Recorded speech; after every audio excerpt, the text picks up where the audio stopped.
चलो आगे बढ़ाओ इसको। देखो पिछली क्लास करी थी जौनसारी जनजाति के बारे में, क्या क्या कुछ किया है थोड़ा बहुत बताएंगे आप?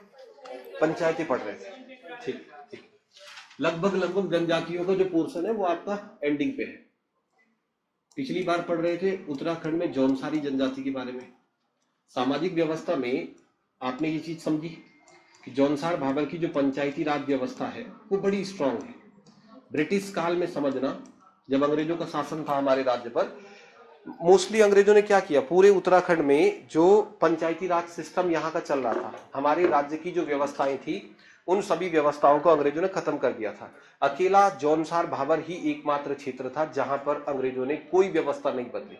वहां का पंचायती राज सिस्टम एज इट इज चलता रहा। क्या होता है वहां की पंचायती राज व्यवस्था में, तो आपने लास्ट टाइम किया था। सबसे पहले वहां की जो पंचायत होती है उसे क्या कहते हैं, खुमड़ी कहते हैं। और खुमड़ी अलग अलग स्तरों पर बनी होती है, ग्राम खुमड़ी, खत खुमड़ी, अंतर खत खुमड़ी, संपूर्ण जौनसार भाबर की खुमड़ी। तो जौनसारी जनजाति में पंचायतों का नाम क्या है, तो सर पंचायतों को कहते हैं खुमड़ी। पंचायतों का जो अध्यक्ष होता है उसे क्या कहते हैं, उसे सयाणा कहते हैं। और सयाणा एक पावरफुल पोस्ट रहा है जौनसार भाबर में। सयाणा का शासन कब तक चला, तो 1953 तक, 1953 तक। 1953 के बाद सयाणा का शासन खत्म कर दिया गया। पंचायतें जब भी कहीं की भी आप पंचायती राज सिस्टम पढ़ो तो पंचायतों का एक बहुत कॉमन सा सिस्टम है कि जब कोई व्यक्ति पंचायत बुलाए तो पंचायत बुलाते समय, जैसे दो लोगों ने पंचायत बुलाई है ना, तो पंचायतों के नियम होते हैं कि हम पंचायत में सुनवाई तभी करेंगे जब जो लोग अपना मामला लेकर के आए हैं वो लोग पंचायत को उसका शुल्क भी दें, फीस भी दें। तो अगले पॉइंट पे आप आना, जौनसार भाबर में खुमड़ी के द्वारा जो पंचायत शुल्क लगाया जाता है उसे कहते हैं विस्ताड़ा। ठीक है, ये एक पॉइंट आप लिखना। जौनसार भाबर में पंचायतों के द्वारा यानी खुमड़ी के द्वारा जो पंचायत शुल्क वसूल किया जाता है उसे क्या कहते हैं, उसे विस्ताड़ा कहते हैं। विस्ताड़ा क्या है, तो जौनसार भाबर में पंचायतों के द्वारा लगाए जाने वाले शुल्क को, पंचायत शुल्कों को विस्ताड़ा के नाम से जाना जाता है। ठीक है, पंचायत शुल्क को विस्ताड़ा के नाम से जाना जाता है। पंचायती राज सिस्टम के अंदर जो पंचायत शुल्क पंचायतें अप्लाई करती है उसे विस्ताड़ा के नाम से जाना जाता है। तो सामाजिक व्यवस्था आपके पास आई, और सामाजिक व्यवस्था के बाद पंचायती राज सिस्टम। पंचायती राज सिस्टम में पिछली क्लास में आपने पंचायती राज व्यवस्था को पढ़ा, और जो पंचायतें शुल्क अप्लाई करेंगी, पंचायतों के द्वारा लगाई जाने वाले शुल्क को किस नाम से जाना जाता है, तब आपका आंसर होगा विस्ताड़ा के नाम से जाना जाता है। ठीक है, चलो बेसिक सी बातें हैं। फिर आपने वहां की सामाजिक व्यवस्था में विवाह के प्रकार कर दिए होंगे, है ना। समाज किस प्रकार का है, तो सामाजिक व्यवस्था पितृसत्तात्मक है। त्योहार, उत्सव, नृत्य। नृत्य आपने लोक नृत्य वाले चैप्टर में किए, एक बार मुझे याद दिलाओ। जौनसार भाबर के प्रमुख नृत्य कौन कौन से हैं, जैसे आपने किया हारून और लामण, श्रृंगार प्रदान नृत्य, और बाजूबंद, संवादात्मक गीतों को कहते हैं बाजूबंद, और छोड़े, वनों में गाए जाने वाले गीत छोड़े, ये प्रमुख नृत्य है। ठीक है, जौनसार भाबर में। जौनसार भाबर में आयोजित किया जाने वाला वो नृत्य जो युद्ध गीत पर आधारित है, क्या बोलते हैं, जंगबाजी, है ना। तो पहले आप पढ़े जंगबाजी, जंगबाजी। ठीक है, उत्सव, त्योहार जो जौनसार भाबर के क्षेत्र में मनाए जाते हैं, आप बताओ कौन कौन से उत्सव है, जौनसार भाबर की कौन कौन से उत्सव है जो प्रमुख होंगे। चलो मैं एक लिस्ट ही बना देता हूं, आप एक टॉपिक डालो, जौनसार भाबर के प्रमुख उत्सव।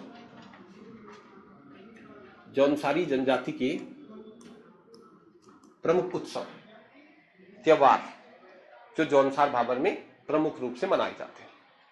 ठीक है, चलो पहले आप बताओ जो जो त्योहार और पर्व आपको पता है जौनसार भाबर में मनाए जाते हैं। शुरू से मैं जनवरी के महीने से स्टार्ट कर रहा हूं। सबसे पहले घोघा की जातर कौन से महीने में मनाई जाती है, चैत के महीने में। चैत्र संक्रांति, जब चैत के महीने की संक्रांति होगी तो जौनसार भाबर में घोघा की जातर यानी यात्रा का आयोजन किया जाता है। और बताओ पर्व जो जौनसार भाबर के हो, बिस्सू, वेरी गुड, बिस्सू। बैसाखी का जो पर्व होता है, बैसाखी का जो पर्व होता है इसे जौनसार भाबर में बिस्सू के नाम से मनाया जाता है। बिस्सू एक और पर्व है, बैसाख के महीने में, अप्रैल के महीने में जो त्योहार मनाया जाता है उसे बिस्सू कहते हैं। और बोलो, हाँ, 2-3 बोल दिया, एक बोलो। जागड़ा उत्सव। जागड़ा का अर्थ होता है जागरण। जागड़ा उत्सव जौनसार, भाबर और संपूर्ण यमुना नदी घाटी के जितने भी लोग हैं वो महासु देवता को अपना इष्ट मानते हैं। महासु देवता का मंदिर कहां पर स्थित है? हनोल। तो हनोल का जो महासु देवता मंदिर है वहां पर प्रतिवर्ष जागड़ा उत्सव यानी जागरण उत्सव का आयोजन किया जाता है। जागड़ा रात भर रात्रि जागरण, इसे कहते हैं जागड़ा उत्सव, जौनसार भाबर का एक और प्रमुख पर्व। अगला चलो, जतरिया मोड़ तो आपने मोड़ में कर दिया है। अगला उत्सव नुणाई, अगला पर्व है। जौनसार भाबर के पशु चारकों का एक प्रमुख पर्व है, इसे बोलते हैं नुणाई।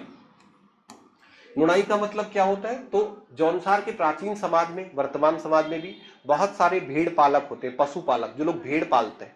तो भेड़ पालक जनरली क्या करते हैं, गांव से दूर रहते हैं, ऊपर जंगलों में।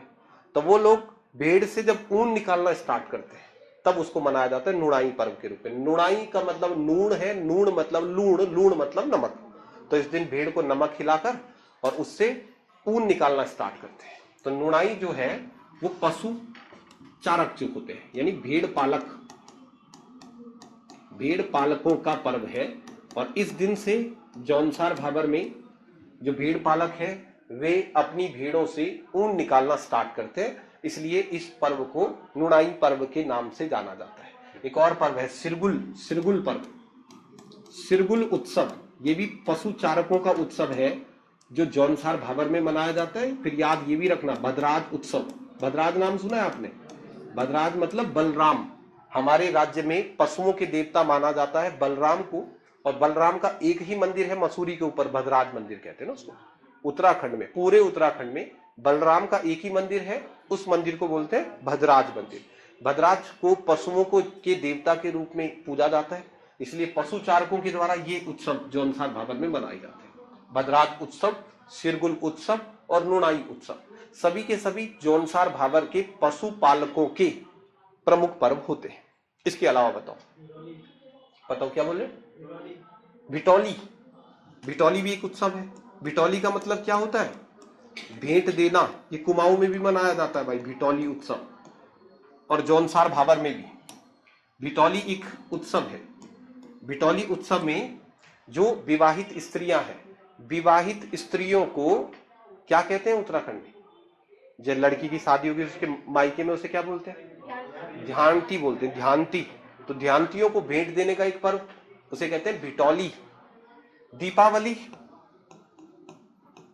दीपावली का जो पर्व है पता है सबको? 1 महीने बाद जौनसार भाबर में संपूर्ण भारतवर्ष के 1 महीने बाद दिवाली मनाई जाती है। क्या कहते हैं दिवाली के प्रमुख पर्व को? इसको एगास नहीं कहते, देवलांग कहते हैं।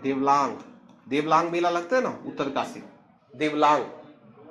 देखो, एक है दीपावली का पर्व, कार्तिक महीने की अमावस को मनाते हैं दीपावली। और दिवाली के 11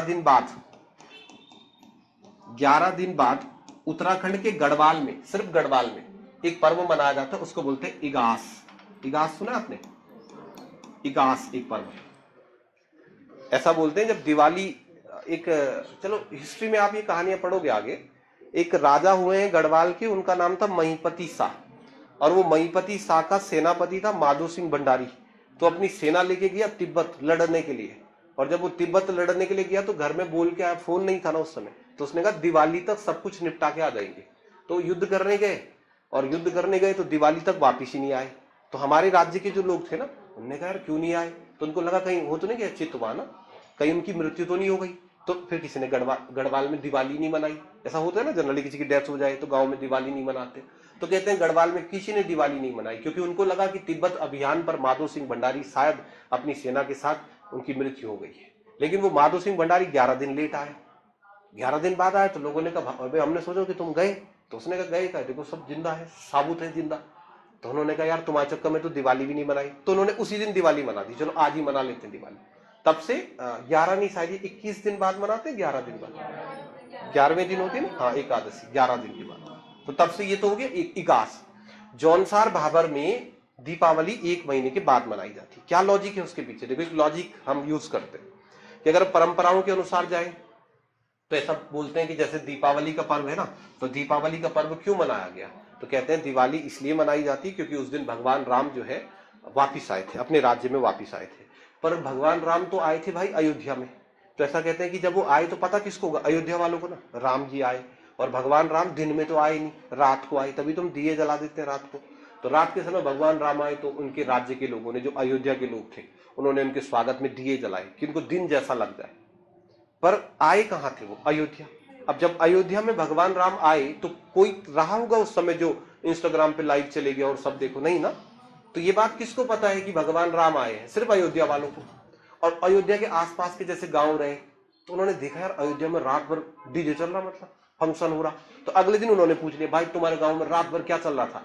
तो उस गांव वालों को, जैसे ये अयोध्या है मान लो, इस गांव में फंक्शन हुआ ना, दिवाली कार्तिक की अमावस को भगवान राम यहाँ आए, इन्होंने रात भर फंक्शन किया। तो इनको देख के इनके दूर कोई गांव है एक, तब ये गांव ने इनसे पूछा क्या हुआ भाई कल, तब इन्होंने बताया भाई कल क्या हुआ, भगवान राम वापिस आ गए। तो फिर इन्होंने कहा अच्छा आ गए, तुमने मना लिया उस तब, इन्होंने अगले दिन मनाया। फिर इनको देख के ऐसा, तो कहते ये खबर फैलते फैलते फैलते हमारे राज्य में तो 1 महीने बाद खबर आई, उत्तराखंड वालों को 1 महीने बाद पता चला राम जी घर आ गए, तो उन्होंने 1 महीने बाद दिवाली मना ली। या इसके पीछे का एक लॉजिक ये भी लिया जाता है कि जिस समय दिवाली का उत्सव है उस समय कृषि के बहुत सारे कार्य होते हैं, तो पहले कृषि के कार्य निपटा दो, फिर 1 महीने बाद आराम से दिवाली मनाते हैं। लेकिन जौनसार में दिवाली 1 महीने बाद मनाई जाती है, उसको देवलांग या दियाई उत्सव के नाम से जाना जाता है। ठीक, और ये भी याद रखना, यहीं पर नोट बना के ये भी याद रखना, भिलंगना नदी है ना टिहरी में, टिहरी जिले के भिलंग घाटी में दिवाली 6 महीने बाद मनाई जाती है। वहां 6 महीने बाद पता चला होगा, तो वहां 6 महीने के बाद दिवाली मनाते हैं, उसे रिख बगवाल कहते हैं, रिख बगवाल, उसे रिख बगवाल के नाम से जाना जाता है। तो जौनसार भाबर के उत्सवों में एक प्रमुख उत्सव दीपावली इसलिए आकर्षण का केंद्र है क्योंकि दीपावली का पर्व जौनसार भाबर में 1 महीने के बाद मनाया जाता है, और उसे वहां पर देवलांग के नाम से जानते हैं, देवलांग उसे कहा जाता है। दीपावली का पर्व 1 महीने के बाद मनाया जाता है, और क्या कहते हैं उसे, देवलांग उत्सव कहते हैं। जबकि टिहरी जिले की भिलंग घाटी में दिवाली का जो पर्व है वो 6 महीने के बाद मनाते हैं, और वहां पर उसे किस नाम से जानते हैं, रिख बगवाल के नाम से। ठीक है, दीपावली। दशहरा बोलो, दशहरा, दशहरे के पर्व को क्या बोलते हैं जौनसार बाबा, क्या बोलते हैं, पाइता उत्सव कहते हैं, पाइता। दशहरे का जो पर्व है इसे जौनसार भाबर में पाइता उत्सव के नाम से मनाया जाता है। खूब सारे उत्सव है, आगे अभी आर्ट एंड कल्चर के और टॉपिकों में जौनसार भाबर के ये उत्सव आते रहेंगे, इनके बारे में हम पढ़ते रहेंगे। जौनसार भाबर के अंतर्गत जो जौनसार और भाबर का क्षेत्र है उसे 1967 में ट्राइब्स जनजाति घोषित किया गया था, और उसके बारे में वहां की सामाजिक व्यवस्था, वहां के प्रमुख उत्सव, नृत्य आप पहले पढ़े हैं, लोकगीत आप पहले पढ़े, वहां का पंचायती राज सिस्टम कैसा है, ये सब कुछ आपके पास है। अब इसके बाद लास्ट जनजाति पर चलो। हमारे राज्य में जो लास्ट जनजाति है ना उसका नाम है राजी, राजी जनजाति। मुख्य रूप से राजी जनजाति के जो लोग हैं ना वो कहां पर रहते हैं, पिथौरागढ़। पिथौरागढ़ जिले में मुख्य रूप से राजी जनजाति के लोगों का निवास स्थान है, वो लोग वहां पर निवास करते हैं। अब राजी जनजाति जो है हमारे राज्य के अंदर, कुछ स्टेटमेंट इसके बारे में याद रखना, जैसे सबसे कम जनसंख्या है राजियों की। उत्तराखंड की कौन सी जनजाति है जिसकी जनसंख्या सबसे ज्यादा है, थारू। और कौन सी जनजाति है जिसकी जनसंख्या सबसे कम है, तो राजी। राजियों की जनसंख्या सबसे कम है। राजी जनजाति सबसे कम विकसित जनजाति भी है, सबसे कम विकसित। विकास की राह में राजी बहुत पीछे है, इनकी जनसंख्या सबसे कम है, और विकास की राह में राजी जनजाति के लोग जो है उनका स्थान बहुत पीछे है, वो बहुत लास्ट में है। अगर राजी जनजाति की उत्पत्ति पढ़े तो मानव वैज्ञानिकों का मानना यह है कि जो राजी जनजाति के लोग हैं वो किरात वंशीय है। या आप हिस्ट्री में पढ़ोगे ये क्या होते हैं, किरात वंश, या फिर खस कम्युनिटी क्या थी, किरात कौन थे, है ना। उत्तराखंड में पहले ना कुछ लोग थे जो यहीं पर रहते थे, बहुत साल पहले जब शुरू हुई ये इतिहास की कहानियां, तो कुछ लोग थे जो उत्तराखंड में ही रहते थे, यहीं के निवासी थे। तो जो यहाँ के मूल निवासी थे उन्हें कहते हैं कोल। कोल जाति के जो लोग थे ना वो यहीं के थे, उत्तराखंड के। फिर एक बार हमारे राज्य पर तिब्बत की तरफ से कुछ लोगों ने आक्रमण किया, तो जो लोग तिब्बत की तरफ से हमारे राज्य पर आक्रमण करके आए उनको कहते हैं किरात। तो ऐसा मानते हैं कि राजी जनजाति का जो संबंध है ना वो किरात वंश के लोगों से है। ठीक। लेकिन अगर स्थानीय मान्यताओं की बात करें, इनकी खुद की परंपराओं की बात करें, तो राजी जनजाति के लोगों का मानना यह है कि पिथौरागढ़ के अंदर एक जगह है, उसका नाम है अस्कोट। ठीक है। अस्कोट पर एक वंश राज करता था जिसका नाम था पाल वंश। तो ये स्वयं को अस्कोट के पाल वंशीय राजाओं का वंशज मानते हैं। राजी जनजाति के लोग स्वयं को अस्कोट के पाल वंशीय राजाओं का वंशज मानते हैं। इनका मानना यह है कि हम अस्कोट के पाल वंश से संबंधित लोग हैं। अस्कोट में एक वंश स्थापित हुआ, हिस्ट्री में पढ़ना इसको, उसको बोलते हैं पाल वंश। अस्कोट के पाल वंश का संस्थापक था अभयपाल नाम का एक राजा। तो ये अपने आप को अभयपाल की संतानें मानते हैं। राजी जनजाति के लोग मानव वैज्ञानिकों के अनुसार किरात समुदाय से संबंधित है, लेकिन वे अपनी स्थानीय परंपराओं के आधार पर वे स्वयं से क्या मानते हैं? उनका मानना यह है कि नहीं, हम तो अस्कोट के पाल वंशीय राजाओं की संतानें हैं। अस्कोट के पाल वंशीय राजाओं के वंशज स्वयं को मानते हैं। कौन? तो राजी जनजाति के लोग। इसके अलावा ध्यान रखना, एक बहुत बड़े इतिहासकार हुए हैं राहुल सांकृत्यायन। नाम सुना है आपने? हिंदी में भी इनका उल्लेख आता होगा। राहुल सांकृत्यायन जो है, इनका कहना यह है कि राजी जनजाति जो है वो कत्यूरियों की ही वंशज है। राहुल सांकृत्यायन राजी जनजाति को कत्यूरी वंश के राजाओं का वंशज मानते हैं। वो कहते हैं कि जो कत्यूरी, आपको पता है कत्यूरी कौन हुए? हमारे राज्य पर राज करने वाले थे ना पहले, पौरव, कुणिंद, ऐसे कुछ राजा थे जो राज करते थे। तो राहुल सांकृत्यायन का कहना है कि ये जो राजी जनजाति है इनका संबंध मुख्य रूप से कत्यूरी वंश से है। तो ये इनको कत्यूरी वंश का मान के चलते हैं। ठीक है, इनका कहना है कि ये कत्यूरी वंशी है। अब चलो एक एक करके समझो राजी जनजाति के बारे में। सबसे आसान जनजाति है, सबसे आसान। देखो सबसे कम जनसंख्या। पिछली बार जब जनगणना हुई 2011 की तो इनकी जनसंख्या 625 के आसपास थी। और चांसेस है कि भाई सरकार तो कोशिश कर रही है कि इनकी पॉपुलेशन बढ़े, नहीं तो ये धीरे धीरे विलुप्त हो जाएंगे। लेकिन लगातार राजियों की संख्या जो है ना वो धीरे धीरे कम हो रही है। कम जनसंख्या का कारण अभी आगे जाकर के आप समझ पाए, पर एक एक करके देखो। सबसे पहले राजी जनजाति की यदि सामाजिक व्यवस्था की बात करें तो बहुत कुछ है नहीं मेरे पास सामाजिक व्यवस्था में। सामाजिक व्यवस्था, क्योंकि रियल मायनों में आप देखोगे तो राजी एक ट्राइबल समुदाय है। आज भी वर्तमान समय में भले ही हमारे राज्य में 5 कम्युनिटीज को जनजाति का दर्जा दिया गया है, परंतु आप देखोगे कि अन्य 4 कम्युनिटीज का समाज की मुख्य धारा से जुड़ाव है, कनेक्टेड है समाज के साथ। राजी बहुत पिछड़े हुए क्षेत्र में रहते हैं, अस्कोट के क्षेत्र में, जहां पर वो आज भी जनजातीय जीवन ही जीते हैं। इसीलिए मैंने कहा था कि राजियों को 75 में क्या घोषित किया गया था? आदिम जाति। तो इनको 75, आदिम जाति मतलब होता है आदिवासी। तो दो जातियां ऐसी है हमारे पास जो जनजाति के साथ साथ आदिवासी जाति का भी उनके पास दर्जा है। और पहला आदिम जातीय समुदाय था ही कौन? राजी। तो बड़ा सरल सा जीवन जीते हैं, कोई सामाजिक व्यवस्था नहीं है, जनसंख्या बहुत कम है। एक एक करके 2-2, 4-4 पॉइंट समझो। सबसे पहले कि राजी जनजाति में जनसंख्या कम क्यों है, इसके पीछे का सबसे बड़ा कारण, राजी एक बहुत शर्मीला कम्युनिटी है। बहुत शर्मीलापन होता है राजी जनजाति के अंदर।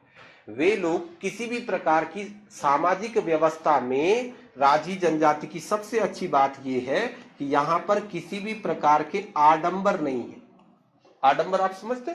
क्रियाक्रम, और क्या बोलते हैं, कर्मकांड। ये जनजातीय समुदाय पूर्ण रूप से कर्मकांडों में बिल्कुल विश्वास नहीं रखते। कर्मकांड किसे कहते हैं ना, जैसे किसी बच्चे का जन्म हो गया। अब आप जिस क्षेत्र से आते हैं, क्या आपके यहाँ ऐसी व्यवस्था है? मैं अपने यहाँ की बता दूं कि मतलब बच्चे का जन्म हो गया, जन्म के बाद पहले के टाइम क्या करते, बच्चे और माँ को अलग रखते थे, अलग रूम में। 21 दिनों तक बच्चा और उसकी माँ पूरे परिवार से अलग रहेगा। 21 दिन के बाद हवन संस्कार वगैरह होता ना, और उसके बाद नामकरण, बच्चे का नाम रख दिया 21 दिन बाद। 21 दिन से पहले उसको कुछ ही बोलो, गुल्लू गालू कुछ नहीं। 21वें दिन नाम रखना ना उसका। पंडित जी बोले क्या नाम है इसका, तो नामकरण एक संस्कार हो गया। उसके बाद जैसे ही बच्चा मेरे ख्याल 3 या 5 साल का होता है, उसके बाल काट के मुंडन संस्कार करवा देते हैं। फिर विवाह, वो भी तो एक संस्कार है, उसमें भी तो कर्मकांड है। देखो कर्मकांड होते, इधर से दूल्हा दुल्हन बैठे, 7 फेरा, 8 ले लीजिए तो कोई बात नहीं, कभी कभी 8 9 भी ले लीजिए, पर है वो कर्म कांड है ना, ऐसे होगा, ये सब कर्म कांड। किसी व्यक्ति की मृत्यु हो गई, मृत्यु के बाद उसको सफेद कपड़ा में लपेटो, काला में लपेट सकते हैं। जैसे किसी की मृत्यु हुई, उसको ले जाना है शमशान घाट, सफेद कपड़ा ना मिला, काला में ले जा सकते भाई, ये बताओ, अगर ले गए तो थोड़ा अजीब लगेगा। आदमी को शमशान घाट ले जाने के लिए अर्थी बनानी जरूरी है, सीधा ऐसे ही उठाओ जो नहीं तो पकड़ इसका पैर, और जलाना ही तो है उसको, जलाना फूकना ही तो है इसको ना, लेकिन ऐसा कर दिया जो भाई तू पैर पकड़ पीछे, हाथ एक बीच में लगा, उठा और चल, सीधा ले कर सकते हैं ऐसा नहीं ना, अजीब हो जाओ भाई, बहुत अजीब। अर्थी बनाओ, उसको लपेटो, पता नहीं उधर कितने कर्म कांड होते। और फिर एक पंडित जी गांव में पिंड बनाएगा, वो ऐसा करो ऐसा करो, उधर ले जाओ जलाने के लिए, वहां भी बड़े अजीब से नियम है। स्त्री है तो ऐसे में लेटाओ कि ऐसे में, पता नहीं आदमी है तो ऐसा लेटाओ, फिर उसे आग लगाओ, फिर एक व्यक्ति आग लगा रहा उसके बाल कटवा दिए, 13 दिन तक घर में, 11 दिन तक घर में तेल नहीं खाना, है ना, ऐसे गढ़वाल और कुमाऊं में परंपराएं खूब है, तेल नहीं खाना भाई जी। वो जो व्यक्ति क्रियाक्रम कर रहा है उस पर स्टिच नहीं करना, उस पर, और दूर रहेगा सबसे, अपना खाना खुद खाए, ये सबको क्या बोलते हैं, कर्मकांड। ये समुदाय पूर्ण रूप से कर्मकांड विहीन समुदाय है, यहाँ ऐसा कुछ नहीं। बच्चे जन्म हो गया और जन्म होने से लेकर मृत्यु तक किसी भी प्रकार के कोई कर्मकांड नहीं, बेसिक तरीके से समझो। इनकी जनसंख्या है कम, दूसरी बात कर्मकांड बिल्कुल नहीं है। जनजातीय समुदायों में राजी बहुत ही शर्मीला समुदाय है। ये जनजाति के लोग दूसरी कम्युनिटी से बिल्कुल संबंध रखना पसंद नहीं करते, अपने में ही सारा का सारा व्यवस्था चलती है। कर्म कांडों में बेसिक तरीके से समझो, बच्चे का जब जन्म हुआ तो जन्म के बाद सिर्फ और सिर्फ नामकरण संस्कार किया जाता है, नामकरण संस्कार। और नामकरण संस्कार जनरली भारत में 21 दिनों के बाद हो जाता है, लेकिन राज्यों में 6 महीने के बाद नामकरण संस्कार किया जाता है। जब बच्चे का जन्म हो गया उसके 6 महीने बाद बच्चे का नाम रखते थे। ऐसा क्यों, उससे पहले क्यों नहीं? क्योंकि हमारे राज्य का वो कम्युनिटी है जहां पर शिशु मृत्यु दर आज भी सर्वाधिक है। शिशु मृत्यु दर, ऐसा नहीं कि बच्चों का जन्म नहीं होता है, पर जन्म लेने के तुरंत बाद बच्चों की मृत्यु होने के चांसेस बहुत ज्यादा है ना। जैसे ही बच्चे का जन्म हुआ उसकी डेथ हो जाती है, जन्म होते ही उसकी मृत्यु हो जाती है। शिशु मृत्यु दर के अधिक होने का कारण वैज्ञानिकों का मानना यह है क्योंकि राजी किसी और कम्युनिटी के साथ विवाह नहीं करते हैं, अपनी कम्युनिटी है, 650 लोग हैं, वही आपस में विवाह कर रहे हैं। कोई सामाजिक व्यवस्था नहीं, आडंबर विहीन समाज है, कर्मकांड नहीं। समझो एक उदाहरण से, देखो कैसा है राज्यों में। जैसे मान लो ए नाम का एक व्यक्ति है, ये ए है, इसके 2 बेटे हुए, बी और सी, तो ये दोनों आपस में क्या है, भाई हो गए ना। अब मान लो बी के एक्स वाई और जेड 3 बच्चे हुए पी के, और सी के जो है एम एन पी, ये 3 बच्चे हुए, मान लो उदाहरण के लिए।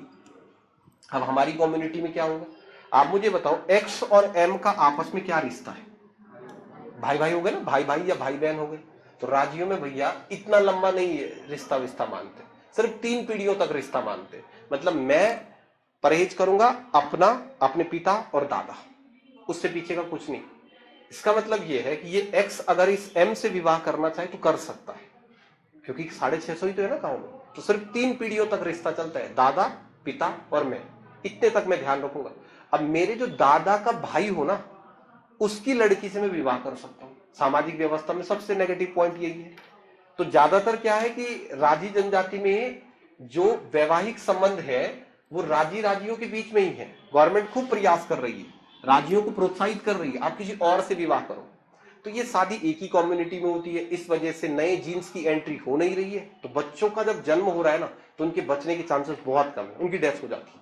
और गवर्नमेंट खूब स्कीम लेकर के आई है, राजी जनजाति का कोई व्यक्ति यदि अपनी कम्युनिटी से बाहर विवाह कर दे तो राज्य सरकार, हरीश रावत की सरकार के समय उसको 51,000 रुपए भी देते थे, 51,000 देंगे आपको, आप बाहर जाके विवाह करो, ताकि नए जीन्स आए आपकी इस कम्युनिटी में और शिशु मृत्यु दर को कम किया जा सके। पर स्थिति जस की तस बनी हुई है। राजी बड़ा शर्मीला समुदाय है, सब विवाह नहीं करता किसी से, इसलिए यहाँ शिशु मृत्यु दर बहुत ज्यादा है। और शिशु मृत्यु दर बहुत ज्यादा होने के बाद नामकरण संस्कार कैसा होता है, 6 महीने बाद। कोई सामाजिक व्यवस्था नहीं है, समाज स्पेशल अलग से कोई सामाजिक व्यवस्था नहीं बनाई गई। समाज में स्त्रियों की तुलना में पुरुषों के अधिकार अधिक है, इसलिए समाज कैसा होगा, पितृसत्ता। वैसे कोई पर्टिकुलर सामाजिक व्यवस्था नहीं, पर जो थोड़ी बहुत सामाजिक व्यवस्थाएं हैं उसमें समाज जो है वो पितृसत्तात्मक प्रवृत्ति का है। 1 सेकंड दे रहा हूं मुझे।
समाज कैसा लिखा आपने? पितृसत्तात्मक।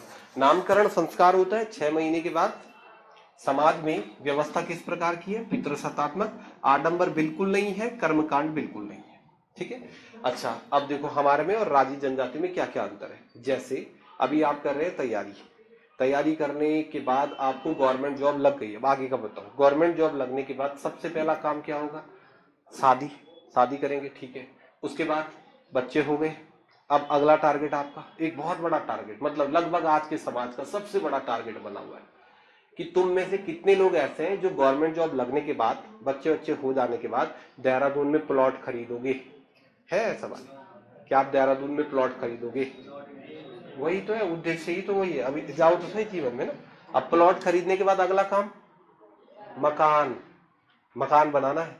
और क्या है व्यवस्था मकान बनाने में? ज्यादातर जो मैंने देखा है, या आपने भी देखो, आप अपने अगल बगल के आसपास के लोगों को देखो, अधिकांश गवर्नमेंट जॉब वालों को मैंने ये देखा कि वो पूरा जीवन मेहनत करते हैं। सारा जीवन मेहनत करने के बाद जब रिटायर होते हैं ना, तो अपनी पूरी संपत्ति, पूरी पूंजी मकान में लगा देते। मकान आराम से तो बन नहीं रहा है, करोड़ों रुपए का, लाखों रुपए लग जाएंगे मकान बनाने। पूरी जीवन मेहनत ऐसा है ना। आज की सामाजिक व्यवस्था में ये तो बहुत कॉमन सी बात है। पूरा जीवन व्यक्ति ने मेहनत करने के बाद 7 साल बाद रिटायर होने के बाद देहरादून आए, एक प्लॉट खरीदा, मकान बना दिया। कितने कमाए थे पैसे? 70 लाख 80 लाख गए सबके सब। राज्यों में इस प्रकार की व्यवस्था नहीं है। राजी भाई मकान ही नहीं बनाता है, सबसे बढ़िया बात है। 80 लाख पूरे बचत हो गए, मकान बनाते ही नहीं, क्योंकि सामाजिक व्यवस्था है ही नहीं। तुमने बचपन में ना एक खेल खेला, हमारे वहां पे बोलते थे उसको पूड़ी भांडी खेल लगी तुमने? पूड़ी भांडी मतलब बहुत कॉमन सा खेल है। ऐसे पत्थर के ऊपर पत्थर रख के मकान बनाओ, घर भी बोल देते हैं उसे, है ना, ऐसा घर बना दो। बस ये भाई सच में ही पूड़ी भांडी खेलते हैं, सच में। कैसे करेंगे? तो राजी जनजाति के जो लोग हैं ना, उनका कोई स्थायी निवास नहीं होता है, कोई परमानेंट हाउस नहीं है। जैसे उन्हें घर बनाना है तो एक पत्थर लिया, इस तरफ से एक पत्थर इधर, एक पत्थर इधर, बड़े बड़े पत्थर रख दिए। इस साइड से पत्थर के ऊपर पत्थर सब दीवार, नॉर्मल टेम्पररी दीवार। इधर साइड भी दीवार रख दी, इधर साइड भी दीवार रख दी, उधर साइड भी दीवार रख दी। दीवार की ऊंचाई मुश्किल से 7-8 फीट के आसपास। उसके ऊपर तरपाल डाल दिया, बन गया भाई लोगों का घर। ठीक है, बस हो तो गया घर। इस घर को बनाने में कितना पैसा चाहिए? कुछ भी नहीं है, पत्थर वहीं पड़े हुए। तिरपाल नहीं है तो ऐसा बना दो छपरा टाइप का, तिरपाल वो डाल दो, पराली पुराली डाल दो, खत्म, बन गया इनका घर। बड़े यूनिक टाइप घर होते हैं, क्योंकि सामाजिक व्यवस्था ही नहीं है। जन्म से लेके मृत्यु तक किसी भी प्रकार के कोई आडंबर नहीं है। जन्म के बाद बस बच्चे का नामकरण संस्कार हो गया। इवन जब विवाह है ना, शादी, तो उस विवाह के लिए भी कोई धार्मिक संस्कार नहीं है। जैसे आपको शादी करनी है तो यहाँ बहुत सिंपल है, यहाँ से लड़के वाले गए लड़की के घर, यहां से लड़की चल घर वेगी ब्यो। ऐसा नहीं 7 फेरा 8 फेरा, है ही नहीं, आडंबर विहीन समाज है। सब लोग गए, हाँ जी क्यों आए हो? सर जी दुल्हन लेने आए हैं, चाय पिलाओ रे इनको, चाय पी, ये लो दुल्हन ले जाओ, हो गई शादी। आडंबर विहीन समाज है ना। ऐसा नहीं शादी बारात गई, मेहंदी वेहंदी, 6 फेरा 7 फेरा, कुछ नहीं। तो विवाह की भी कुछ सिस्टम नहीं। व्यक्ति की जब मृत्यु हो जाए तो मृत्यु के समय राजी जनजाति के लोग मृत्यु के बाद मृतक को ना ही दफनाते हैं ना ही जलाते हैं। इस घर में थे 5 लोग, दादाजी हो गया चित्त, तो 4 आदमी निकलो यहां से, अगली कुड़ी भाड़ी बनाओ, खत्म। सिंपल है ना समाज। कहां मतलब इसको अभी तो गवर्नमेंट क्या कर रही है वर्तमान में, जो भारत सरकार है, उत्तराखंड की जो सरकार है, वो थोड़ा इस चीज पर फोकस कर रही है। राज्यों को समझाया जा रहा है, उनके लिए विशेष प्लान चलाए जा रहे हैं कि ना आप या तो दफना दो या फिर इसको जला दो। क्यों? क्योंकि इससे तो अगल बगल देखो कितने बैक्टीरिया पैदा हो जाएंगे। अदरवाइज राज्यों की मूल व्यवस्था क्या है कि वो मृतक को उसी घर में छोड़ के और निकलो सीधा। दिक्कत भी नहीं है ना, हम कर सकते हैं ऐसा। 80 लाख का मकान है जी, कर लोगे? 80 लाख का मकान है तो जो मरेगा वो बाहर फेंकेंगे उसको। इधर तो फ्री का है मकान, तो फिर यहाँ ऐसी व्यवस्था रहेगी नहीं। तो देखो क्या क्या बात है यहाँ पर। सबसे पहली बात राजी जनजाति के बारे में, पहला पॉइंट लिखो। राजी जनजाति में जो घर होते हैं, घर, इनके जो आवास होते हैं, इन्हें कहते हैं रौचूड़ा, कुड़ी भाड़ी मतलब ना। तो राजी जनजाति के जो घर होते हैं वो ऐसा हमारे तुम्हारी तरह नहीं। राजी जनजाति के घरों को, आवास को क्या कहते हैं? रौचूड़ा। भाषा जो है राजियों की, इनकी भाषा को नाम दिया जाता है मुंडा। ठीक है, मुंडा। नेपाल में जो राजी रहते हैं नेपाल में भी राजी जनजाति के लोग रहते हैं, वहां पर इनको कहते हैं लिम्बू। हमारे गांव नींबू को बोलते हैं लिम्बू, लिम्बू है ना। नेपाल के जो राजी हैं उन्हें लिम्बू के नाम से जाना जाता है, ठीक है। आवाज को रोतियोड़ा, भाषा इनकी मुंडा है।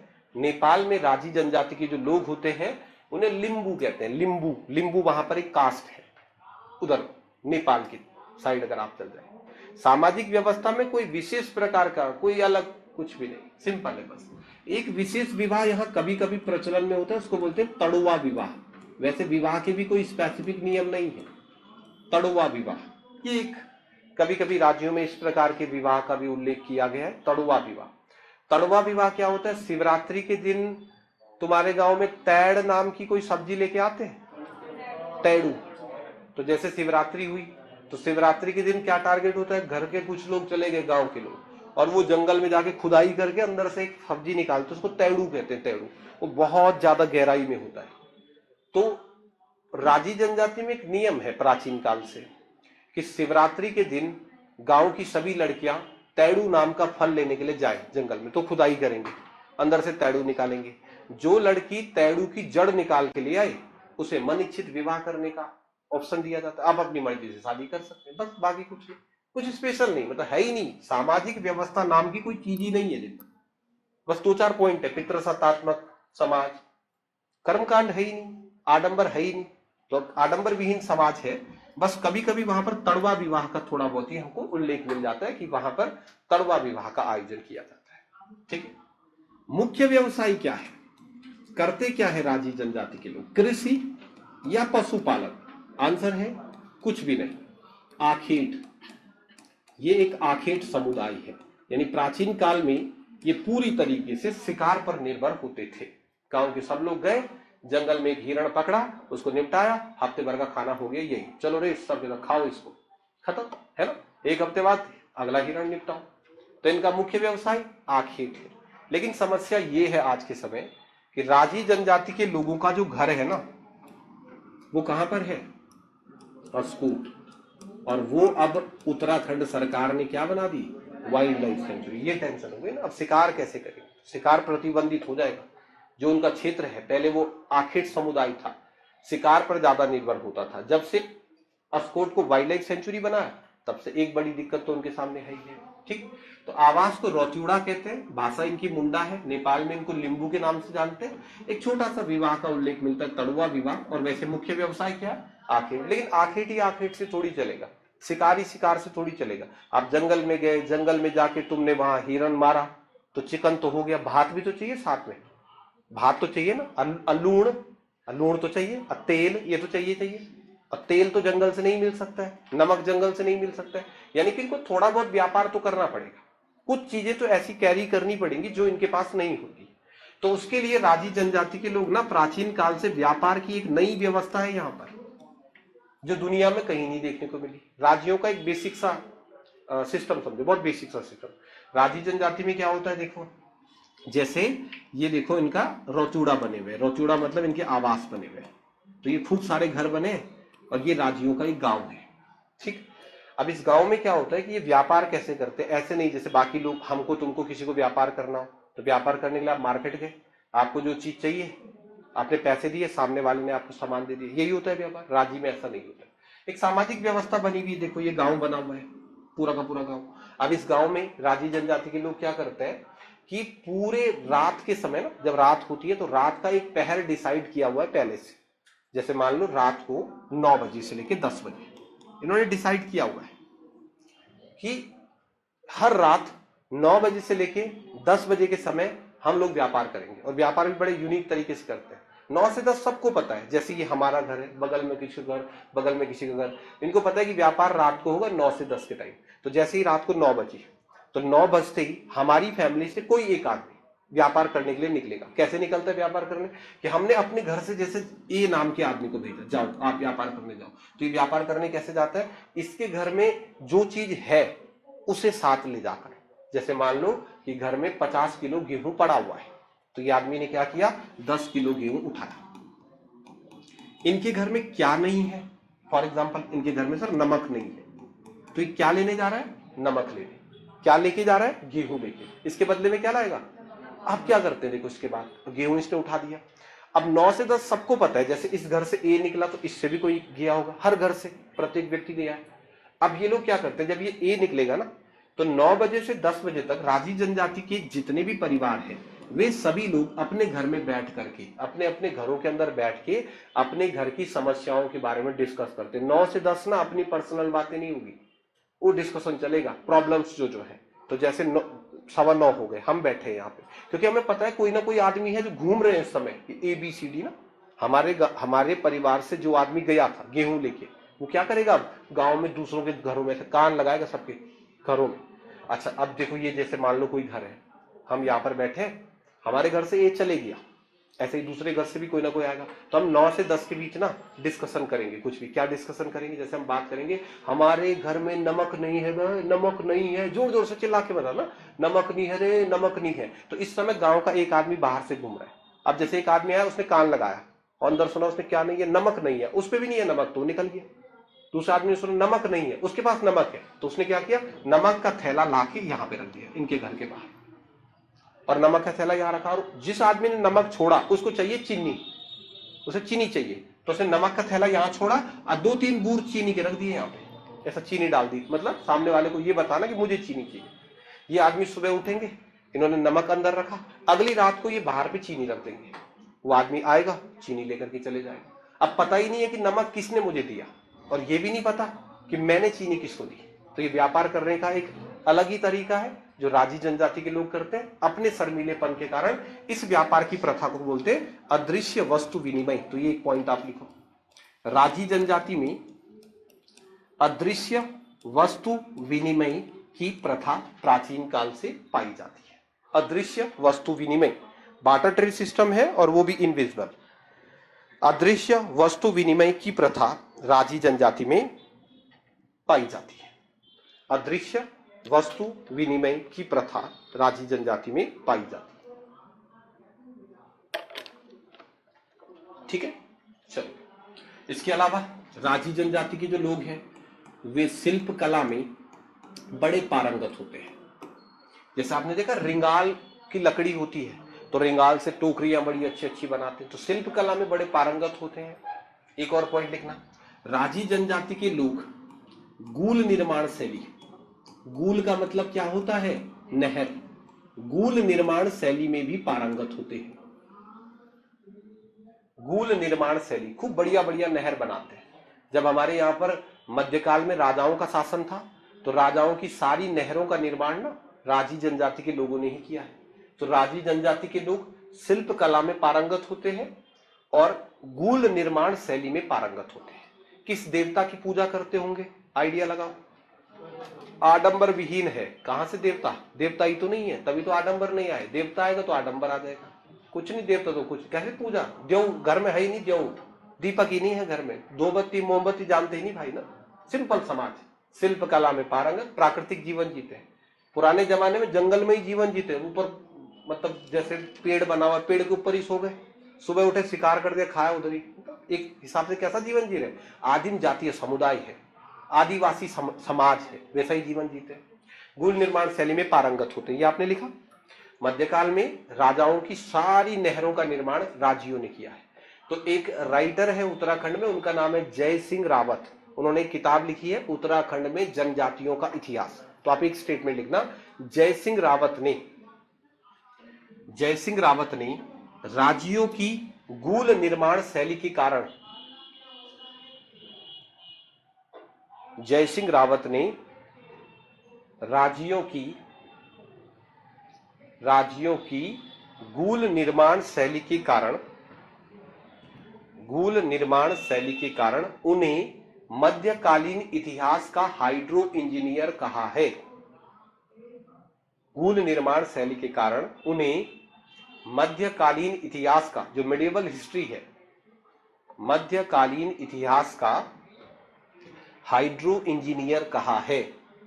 तो जो मिडिवल हिस्ट्री है, जो मध्यकालीन इतिहास है, मध्यकालीन इतिहास का हाइड्रो इंजीनियर किसे कहा जाता है? तो राजी जनजाति का।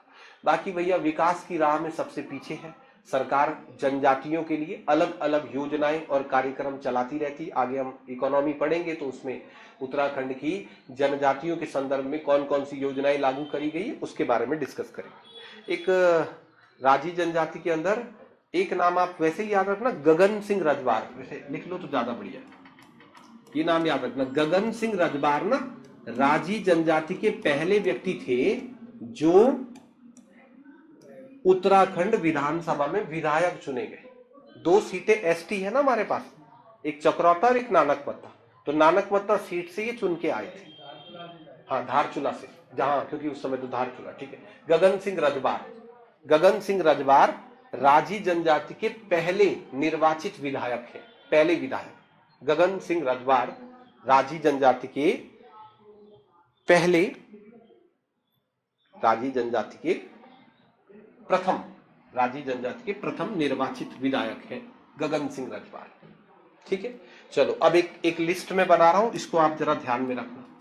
देखो 1947 में देश की आजादी से लेकर और आज तक हमारे राज्य में शैक्षणिक तथा सामाजिक रूप से पिछड़े वर्गों के लिए गवर्नमेंट ने क्या क्या प्रयास किए। सबसे पहले आजादी के बाद 1967 में 5 जातियों को जनजाति का दर्जा मिला, पता है ना, 5 जातियों को जनजाति का दर्जा मिला पहली बार। 5 जातियां कौन सी है, 2-3 दिनों से हम वही पढ़ रहे हैं, है ना। अब क्या हुआ 1967 के बाद, 1979 में, 1979 से पहले सामाजिक तथा शैक्षणिक रूप से पिछड़े वर्गों को भारत में 2 हिस्सों में बांटा जाता था। समझना आप, 79 से पहले ना इंडिया में 2 ही कैटेगरी होती थी, एससी और एसटी। 1979 ईस्वी के अंदर विंदेश्वरी प्रसाद मंडल वीपी मंडल आयोग का गठन किया गया। नाम सुना है आपने मंडल आयोग? भारतवर्ष में ना जब मोरारजी देसाई प्रधानमंत्री बन के आए तो उन्होंने भारतवर्ष में मंडल आयोग का गठन किया। अब ये जो मंडल आयोग था, मंडल आयोग को कहा गया कि एससी और एसटी के अलावा भारतवर्ष में जो पिछड़े लोग हैं उनकी पहचान करो। तो मंडल आयोग ने क्या किया, एससी और एसटी को छोड़कर और लोगों को देखा जिनमें सामाजिक और शैक्षणिक पिछड़ापन हो। मंडल आयोग ने उन सब लोगों को ढूंढा और ढूंढने के बाद उन्हें नाम दे दिया ओबीसी, अदर बैकवर्ड क्लासेस। 79 से पहले ओबीसी कुछ नहीं होता था। 79 में जब मंडल आयोग का गठन हुआ तो उसने पहली बार ओबीसी नाम की एक कैटेगरी बनाई। तो ये जो ओबीसी की कैटेगरी थी, इसमें मंडल आयोग ने पूरे भारत का सर्वे करने के बाद, पूरे इंडिया का सर्वे करने के बाद कुछ जातियों का नाम लिखा हुआ था। तो जिस जाति का नाम यहां लिखा हुआ था उसे सरकार ने किसका दर्जा दे दिया, ओबीसी का दर्जा दे दिया। फिर ओबीसी रिजर्वेशन का तो एक बहुत बड़ा इतिहास है। ओबीसीओ को आरक्षण दिया जाए 27%, उसके लिए खूब हो हल्ला चला। 1992 नरसिम्हा राव जब प्रधानमंत्री बने तो ओबीसी आरक्षण जब सुप्रीम कोर्ट गया तो सुप्रीम कोर्ट ने भी कहा कि वैलिड है, 50% रिजर्वेशन दिया जा सकता है। तो एक नई कैटेगरी बनी, उसका नाम रखा गया ओबीसी। अब ओबीसी जो होता है ना, वो किसी व्यक्ति को 2 आधारों पर घोषित किया जाता है। ओबीसी एक घोषित होता है जाति के आधार पर, और जाति के आधार पर ओबीसी घोषित करती है कौन, तब आप कहेंगे केंद्र सरकार। जो हमारी केंद्र सरकार है ना, वो किसी भी जाति को ओबीसी जाति घोषित कर सकती है, ठीक। दूसरा, ओबीसी जो है वह क्षेत्र के आधार पर भी घोषित किया जा सकता है, और क्षेत्र के आधार पर किसी भी क्षेत्र को ओबीसी कौन घोषित करता है, राज्य सरकार। जैसे स्टेट गवर्नमेंट को लगे कि हमारे राज्य में ये पर्टिकुलर क्षेत्र पिछड़ा हुआ है तो उस पूरे के पूरे क्षेत्र को ही ओबीसी क्षेत्र घोषित कर दिया जाता है। ऐसे में वहां पर जो भी लोग रह रहे हो, वो किसी भी कास्ट के हो, वो सब लोगों को ओबीसी का स्टेटस दे दिया जाता है, ठीक। जब हमारा राज्य गठित हुआ, जब उत्तराखंड बना, तो उत्तराखंड के गठन के समय सेंट्रल गवर्नमेंट की वजह से हमारे राज्य में बहुत सारी ऐसी जातियां थी जिनके पास ओबीसी का दर्जा था जब हमारा राज्य गठित हुआ।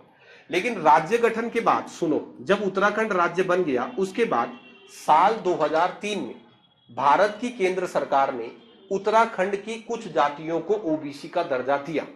2003 में उत्तराखंड की जिन जिन जातियों को ओबीसी का दर्जा दिया गया उनके नाम पेपर में पूछेगा तो आप टिक मार देना। पहली जाति थी कुथुलिया बोरा, हिस्ट्री में बड़ा पढ़ेंगे इसको। 1940 में हरगोविंद पंत ने कुथुलिया बोरा को उनके अधिकार दिलाने के लिए एक बड़ा आंदोलन चलाया था।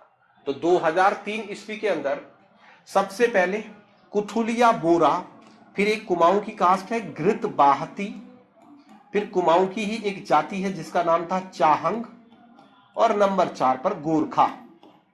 2003 ईस्वी के अंदर इन 4 जातियों को ओबीसी का दर्जा दिया गया। किसके द्वारा? केंद्र सरकार के द्वारा। राज्य गठन के बाद साल 2003 ईस्वी के अंदर 2003 ईस्वी के अंदर कुथुलिया बोरा, घृत बाहती और चाहंग और गोरखा, कितनी जातियों को? 4।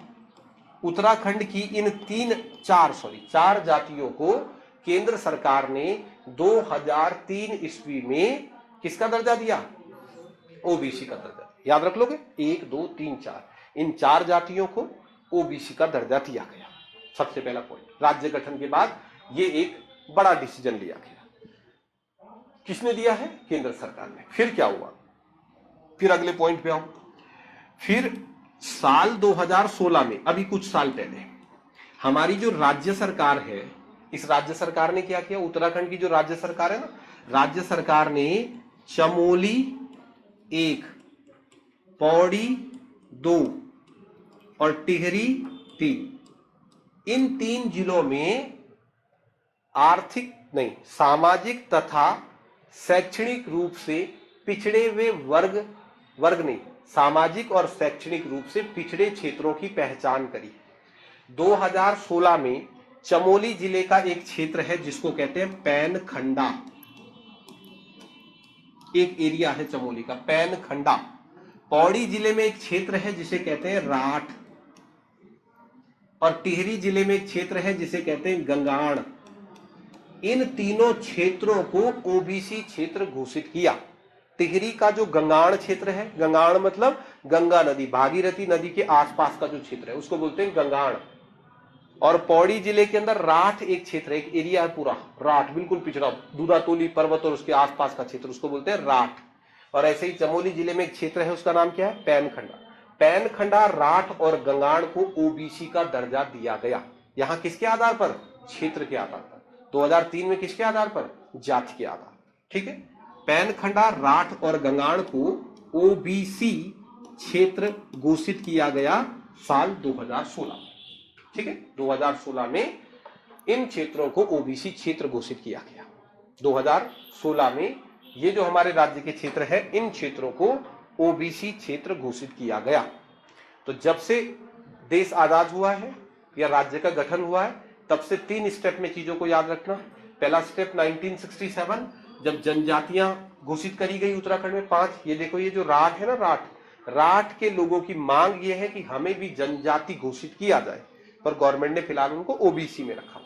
ठीक है, तो 1967 में पहले 5 जातियों को एसटी बनाया गया, फिर 2003 में 4 जातियों को ओबीसी वर्ग में डाला गया, और फिर 2016 में 3 हमारे राज्य के ऐसे क्षेत्र हैं जिनको ओबीसी क्षेत्र घोषित किया गया, पैनखंडा, राठ और गंगा, टिहरी जिले। यहां से प्रश्न बनते हैं, जैसे अभी कुछ टाइम पहले यूके SSSC की परीक्षा में कैसे बनाते हैं प्रश्न, उन्होंने लिखा वर्ष 2016 में राज्य सरकार के द्वारा इसमें से किस क्षेत्र को ओबीसी का दर्जा नहीं दिया गया। फिर 4 ऑप्शन बनाए, पैनखंडा, राठ और गंगाण, और चौथा हरिद्वार का एक क्षेत्र डाल दिया, हरिद्वार ग्रामीण।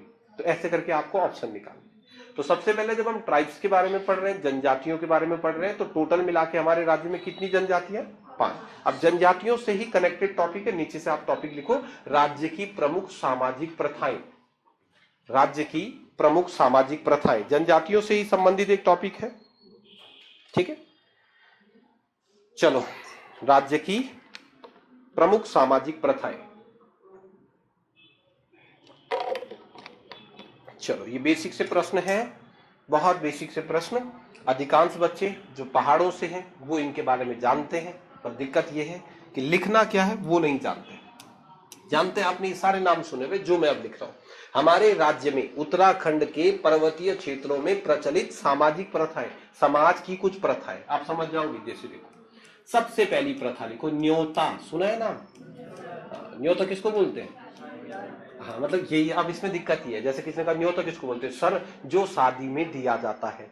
लेकिन जब पेपर में पूछा जाएगा तो वहां पर ऐसा ऑप्शन नहीं होगा आपके पास, वहां पर ऐसा कोई ऑप्शन नहीं होगा ना कि न्योता प्रथा किसे कहते हैं। तो पहला पॉइंट लिखना, न्योता प्रथा किसे कहते हैं? न्योता प्रथा तो आप पॉइंट लिखो, शादी विवाह के अवसर पर, शादी विवाह के अवसर पर। अब बोलो आगे क्या लिखो, शादी विवाह के अवसर पर ना, दिया जाने वाला नहीं, बुलाना। शादी विवाह के अवसर पर बुलाना, उसको बोलते हैं न्योता। हमने आपको न्योता दिया, निमंत्रण। वेरी गुड, ये आया सबसे बढ़िया शब्द। न्योता का मतलब क्या है? निमंत्रण। प्रथा जानते हो, कार्ड छपना तो 15-20 साल से शुरू हुए हैं। पहाड़ों में पहले कार्ड नहीं छापते थे ना, न्योता देते थे। कैसे देते थे न्योता? तो जैसे आपके घर में शादी है तो शादी के समय ना प्रसाद बनाते, प्रसाद, हलवा, हलवा बनाते ना, खूब तो सारा हलवा बना दिया। और उसके बाद जब हम बहुत छोटे थे तब तक ये प्रथाएं प्रचलित थी। फिर उस हलवा को क्या करेंगे, जैसे आपके गांव में रहते हैं 200 परिवार, तो आपने जो हलवा है ना, उस हलवा के 200 गोले बनाने हैं। खाया तुमने गांव में प्रसाद, गोला वाला, ऐसा गोला बना दिया, लड्डू बना दिया उसका। लड्डू बनाने के बाद फिर पकौड़ियां बना देंगे। फिर क्या करोगे आप ना, एक प्रसाद का गोला और 2 पकौड़ी। फिर गांव में छोटे छोटे, जैसे हम छोटे बच्चे थे, हमारी ड्यूटी था ये, इतना बड़ा टोकरा उठाया और फिर जैसे गांव में गए, सबसे पहले पहला घर, फिर दूसरा घर। फिर देखो क्या होता है, सबसे पहले हम इनके घर में गए, इनके घर में जाके इनके हाथ में वो प्रसाद देना है और वो पकौड़ी देनी है। और अब असली बात सुनो, चाची जहां भी, जैसे उनको तो पता चलेगा आप उन्हीं की फैमिली से आए जिनके घर में शादी है। चाची आज रात एक आदमी, कल सबका खाना वहां है, ऐसा बोलना पड़ेगा उनको ना। चाची आज एक हो, यानी कि आज रात सब आ गए तुम, आज रात एक आदमी, कल इतना, परसों सबका खाना हमारे घर में। तो ये हो गया न्योता, आपने इनको न्योता दे दिया। अब ना ये लोग, फिर ये नई परंपरा आई बाद में, ये न्योता हमारे राज्य की मूल परंपरा नहीं है, फिर ये बाद में परंपरा आई यार कि इनके घरों खाना खुना खा दिया और कुछ नहीं दे रहे इनको, तब वो न्योता की प्रथा। क्योंकि अब ये वाला काम किसने शुरू कर दिया? कार्ड ने। अब इसकी जगह आपने कार्ड दे दिया, तो कार्ड पे लिखा होता है ना, आप बारात में चलने के तैयार हैं, और तब होती लड़ाई, हमारी चिट है कि नहीं है। किसी किसी की चिट नहीं रहती ना, तो चिट नहीं रहती, मतलब आप बोलते नहीं, ऐसा किसी को बोल देते ऐसे कि भाई तुम बारात में मत चलना। तो जैसे बारात में जिनको जाना उनकी चिट लगा दो कि आप, या फिर सपरिवार, मतलब पूरे परिवार आ जाओ, लिख देते हैं, मान्यवर आप बारात में तैयार रहें, मतलब चले तुम भी। अतः पहले ऐसे गांव में अभी भी है ना सामाजिक व्यवस्था, फिर डिस्कशन होता है, भाई तुम्हारी चिट लग रखी है? हाँ लग रखी, मतलब तुम्हें बारात मेहमान के लिए बोला गया, नहीं बोला गया। तो इस प्रथा को बोलते हैं न्योता। न्योता मतलब किसी को निमंत्रण देना, ठीक है, पहली प्रथा है, इसको बोलते हैं न्योता। दूसरी प्रथा बांटी। बांटी सुना है ना? बोलो, बांटी लगी तुम्हारे गांव में? हिस्सा, वेरी गुड। बांटी का मतलब है हिस्सा। गांव में जब कभी भी कुछ भी सामूहिक आयोजन होगा तो उसमें गांव के लोगों की बांटी लगेगी। बांटी, जैसे बकरा कट गया गांव में, तो बकरा कटने के बाद गांव में कितने परिवार हैं? सर 40 परिवार हैं। तो 40 परिवार हैं तो फिर उस बकरे के 40 टुकड़े होंगे, तब बांटी लगेगी। तो बांटी का मतलब क्या होगा? हिस्सा। किसी भी वस्तु में या फिर बकरा कटने के बाद ये जो हिस्से की प्रथा चलती है ना, उसे बांटी कहते हैं। और बांटी में तो भैया एक एक पीस देखना पड़ता ना, उसको ज्यादा मेरा बराबर रख, तो इसको बोलते हैं बांटी प्रथा। दूसरी, तीसरी प्रथा हमारे राज्य में जो प्रचलित है इसको बोलते हैं संटवारा, ठीक है। या फिर इसके लिए एक और शब्द भी लिख दो आप, पैचा। संटवारा उधार गलत है, पैचा समझ? हाँ पैचा मतलब आपने कह दिया, हाँ उधार गलत शब्द है। सुनो इसको, जैसे ये हमारा घर, बगल में मेरी ताई होरो का घर, अब हमारे घर में चीनी खत्म हो गई अभी, और हाँ अभी चीनी खत्म हो गई, अब मुझे चीनी चाहिए। दो ऑप्शन है, या तो दुकान चले जाए, दुकान गांव में इतनी ज्यादा होती नहीं है, तो मैं क्या किया, एक गिलास लेके गया, और एक गिलास लेके मैं ताई के घर गया, ताई एक गिलास चीनी दे दे, पैसा। पैसा मतलब कल मैं इसी गिलास में भर के आपको वापिस दे दूंगा, है ना। या फिर पैसा में एक और चीज भी आप समझ सकते हैं, जैसे इसके लिए एक और शब्द आप यूज करना, सारे लिख देंगे हम एक साथ, साजी भी बोलते हैं, साजी, ये अलग अलग शब्द है। देखो पैसा में एक और कंडीशन कि ऐसा बहुत रेयर होगा, पता है आप पैसा वाली कंडीशन में बहुत लेट में पहुंचोगे। ग्रामीण समाज में किसी आदमी को सामान देना लेना के लिए ना इतना, मतलब फ्री माइंडेड लोग रहते हैं ना, ऐसा नहीं कि आप मेरे से क्यों ले जा रहे हो। जैसे मुझे पता है कि मेरी ताई के घर में भैंस है और मुझे दूध चाहिए, तो मैंने क्या किया, एक गिलास लेके गया, ताई मुझे एक गिलास दूध दे दो, पैसा नहीं मांग रहा मैंने, दो इस पे दूध। उन्होंने दूध भर के दे दिया, तो उन्होंने मुझे दूध दे दिया। अब वो गिलास जब मैं वापिस करूंगा ना तो खाली नहीं देते ना उसमें कुछ, हाँ तो इसको बोलते हैं पैसा या फिर संटवारा। तो संटवारा क्या है, तो इसके सामने लिख दो, देखो संटवारा मतलब वस्तु विनिमय, बार्टर ट्रेड सिस्टम, ग्रामीण समाज में जो वस्तु विनिमय प्रणाली है, बार्टर ट्रेड सिस्टम, तुमने किसी को कुछ दिया, संटवारा समझते हैं, संटवारा कर देना। संटवारा सबसे ज्यादा किसका होता है? खेतों का। खेतों में बहुत ज्यादा संटवारा करते हैं कि किसी क्षेत्र में मान लो मेरा एक खेत है और यहाँ एक आदमी के इतने सारे खेत हैं, तो मैंने क्या किया, इसी को दे दिया ये खेत, इसके बदले कोई और खेत इससे ले लिया, तो उसको क्या बोलते हैं? संटवारा। संटवारा मतलब ऐसा कर देना, मुझे नहीं आ रहा उसके लिए हिंदी में शब्द, वस्तु विनिमय, मैंने आपको कुछ दिया, आपने उसके बदले मुझे कुछ दे दिया, उसको बोलते हैं संटवारा।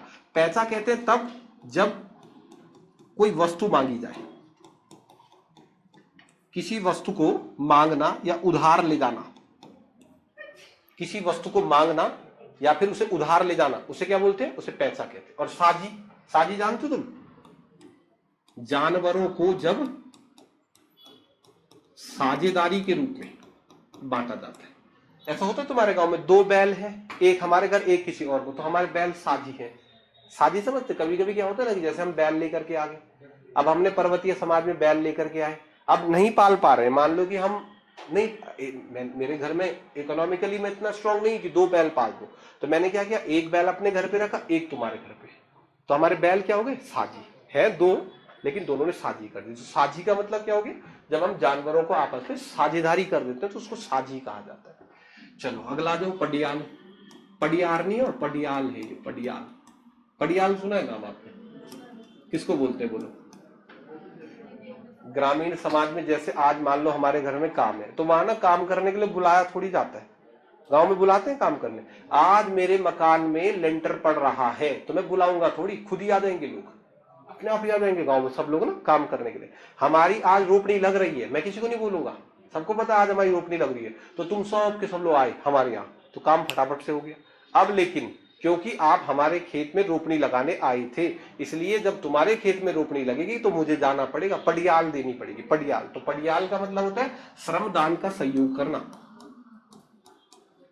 श्रमदान का सहयोग करना। पर्वतीय क्षेत्रों में श्रमदान का सहयोग करने की जो प्रथा पाई जाती है उसे पडियाल के नाम से जाना जाता है। चलो फिर बाकी कल करेंगे, आज टाइम हो गया। न्योता, बांटी, संटवारा, पडियाल, श्रमदान का सहयोग करना, ठीक है, कल की क्लास में करते हैं।